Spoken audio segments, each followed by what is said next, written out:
tegelikult ma alustasin õpinguid, kunstiõpinguid, sest ma olen õppinud väga palju erinevaid asju. Ja kunstiõpinguid ma alustasin maalimise ja joonistamisega Valdo Rohaka juures. Suviti käisin ta juures Kütiorus, kus oli ta suveateljee ja talviti siis Meriväljal. Ja plaanisin astuda kunstiakadeemiasse. Aga mingil hetkel mul see maalimise energia ja see vedru käis lihtsalt maha. Siis ma õppisin vahepeal aastakese Peterburis orientalistikat ja siis ma läksin Tartu Ülikooli. Õppisin inglise filli.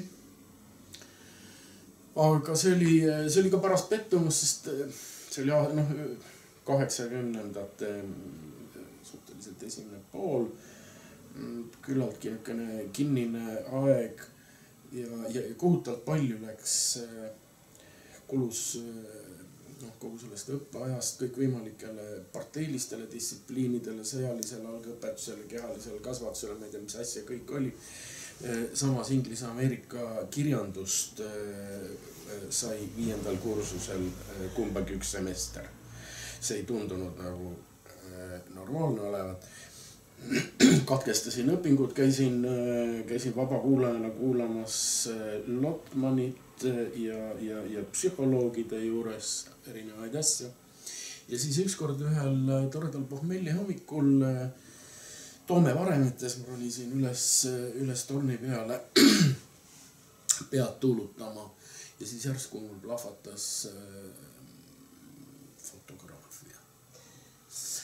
Ja fotograafia just nimelt seetõttu, et peaaegu kõigil inimestel on sõge ebausk, et fotol kujutatu on tõde.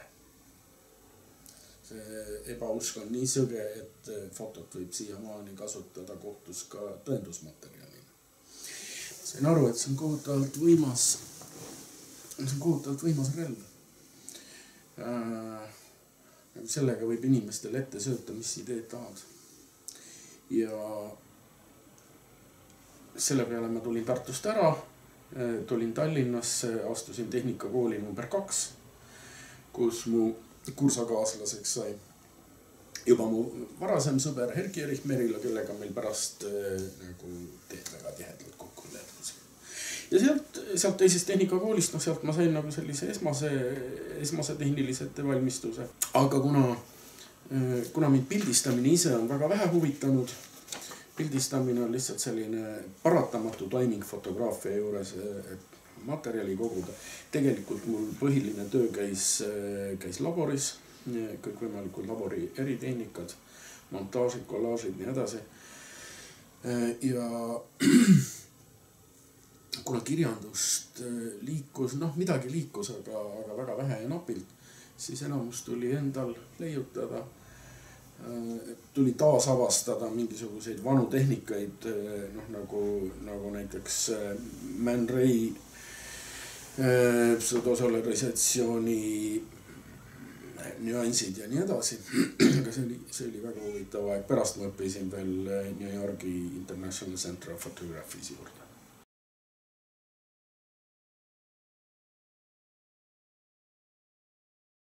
Ja Lõuna-Eestiga mul on väga tihe side, sellepärast, et esiteks see, et mu isa on pärit Tartumaalt.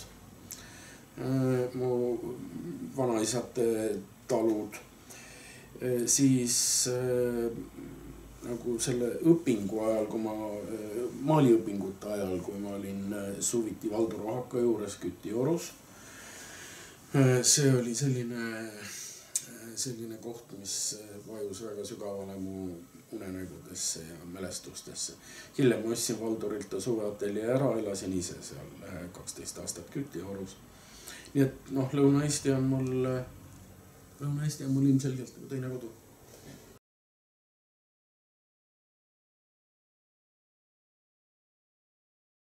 Ja see oli hästi põnev aeg, sellepärast, et mitte ainult fotograafias, mitte ainult fotokunstis, mitte ainult kunstis, vaid tegelikult igal pool kõik kohad olid täis sellist vektorite energiat. Miski ei olnud veel paika loksunud, kõik oli võimalik. Kõik inimesed nagu katsetasid tehnoloogiliste piiridega ja samuti ka ideoloogiliste piiridega.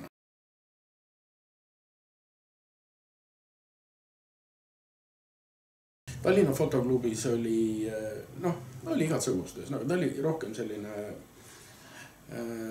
ta oli amatöörlikum klubi. Tartu fotoklubis oli sellist kunstilisi ambitsioone, artistlikkust oli tunduvalt rohkem, seal oli Malev Toom ja Meelis Lokk, kes tõid lainurga esteetika fotožurnalistikasse. Loomulikult keskne kuju, kelle ümber kõik keerles, oli Toomas Kalve sel ajal. Ja seal oli palju teisi. Ja see üldine õhkkond Tartus oli kuidagi kompaktsemalt huvitav kui Tallinnas.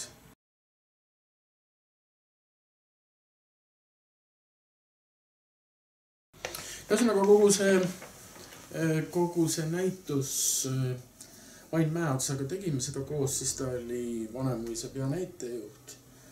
Ja ühesõnaga see idee tuli suuresti Mäeotsalt. Algne idee, et hakata nagu fotograafiliselt lavastama sellist ökokatastroofi järgset maailma. Ja kuna ta on lavastajas, me söandasime ette võtta selliseid tõeliselt suuri keerukaid lavastusi, kohati massistseeni kasutades. Ja